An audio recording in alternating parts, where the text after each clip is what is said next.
Since I was a child, I've loved religious buildings. I've always loved churches in England. I often went to churches in England. Even though I stopped believing in Christianity, probably when I was about 14 years old, still I love to go to churches.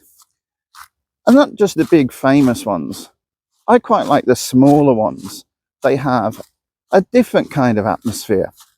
In my hometown, Birmingham, I love the St. Paul's Church in the centre of Birmingham.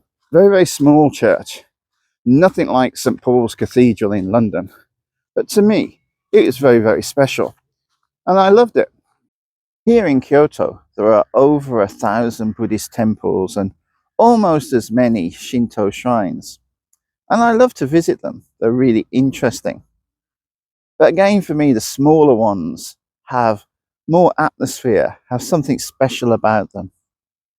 So when it comes to Buddhist temples, Rokkakudo is number one for me.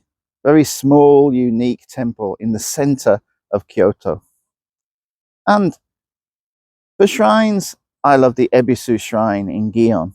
Again, it's small and not so famous outside of Kyoto. But as a practicing witch, I can make a sacred space anywhere that I want to. Anywhere I go, I can make a sacred space. And those sacred places are much more important to me than churches, temples, and shrines, even though I do respect those churches, temples, and shrines. I can make a good sacred space in my home. And in most of the places I've lived in my life, I've done that. And that's one of the magical things about practicing witchcraft, I believe. However, creating your own sacred space within nature is always going to be best, in my opinion. Nature is special, and the place that you choose to make that space is special to you. So the feelings of things growing around you, animals being around you that you might not even see. This connection with nature allows you to make the best possible sacred space, in my opinion. Sacred places are different for different people.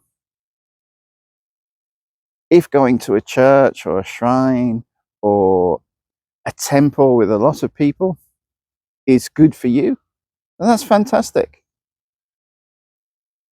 But for me, I prefer to go with a few people to a shared sacred space that we create.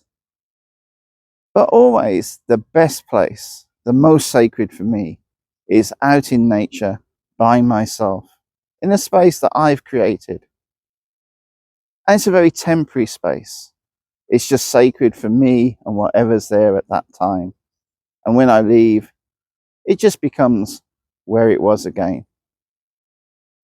But having somewhere that is sacred for you is very important. I hope everybody who's watching has a perfect sacred place for them. Thank you for watching. See you next time. Bye for now.